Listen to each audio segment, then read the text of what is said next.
Good morning.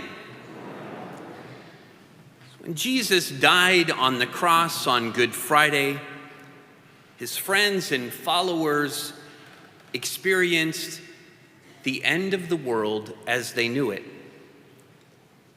In its place came fear, frustration, doubt, and disappointment. They couldn't believe what was happening. What do you do when you can't believe what's happening? We're in the second week of our Easter season, and somehow this time always seems very different. We live in uncertain times. Last week, we looked at the beginning of the Easter story. Peter and John were just as incredulous of Jesus' resurrection as modern minds often are. They couldn't believe what was happening. But they didn't do nothing. They deliberately put themselves in a position to recognize what God was doing. And this disposes them to the gift of faith. And remember, with faith, they found hope. Others, though, are much more skeptical, and it takes much longer. Look at our friend Thomas, called Didymus, one of the 12 who was not with them when Jesus came. So the other disciples said to him, "We have seen the Lord." But he said to them, "Unless I see the mark of the nails in his hands, and put my finger into the nail marks, and put my hand into his side, I will not believe." Thomas was naturally a skeptic, and that skepticism grew more profound when Jesus was taken from him. The report of the resurrection gave reason to hope again. But Thomas had had his hopes dashed once, and he wasn't about to get his hopes up again. Maybe refusing to believe was his way of protecting his heart from further hurt. You might be in the same place right now. Maybe you've had some hopes dashed in recent months. Thomas thought that if God was all good and all powerful, he would not have let Jesus die on the cross. God would not have allowed Thomas to go through the pain of seeing his friend executed. So Thomas puts a caveat on his belief. Unless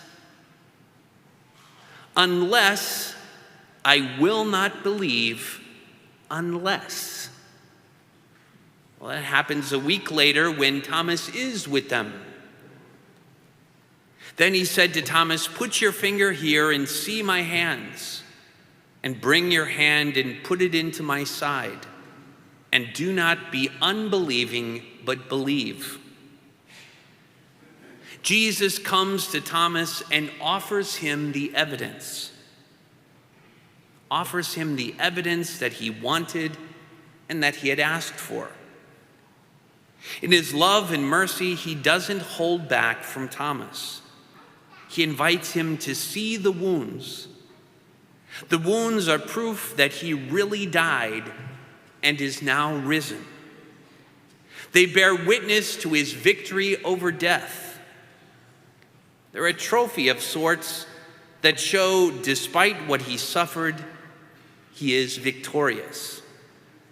They bear witness to his great love for us. Thomas answered and said to him, "My Lord and my God." In his personal encounter with Christ, Thomas's doubt disappears. And it was deeply personal. John's account of Thomas's story concludes in this way. Now, Jesus did many other signs in the presence of his disciples that are not written in this book, but these are written that you may come to believe that Jesus is the Christ, the Son of God, and through this belief you may have life in his name. John says that he's written his whole gospel so that others will come to the same belief as Thomas, that Jesus is the Christ, the Son of God. Why? Because faith and hope are just a better way to live.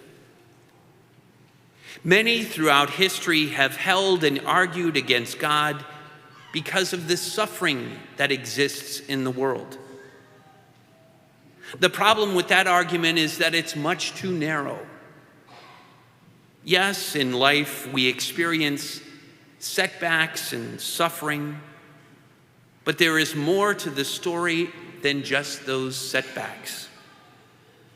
Christians don't see life in the context of death. We see it in the context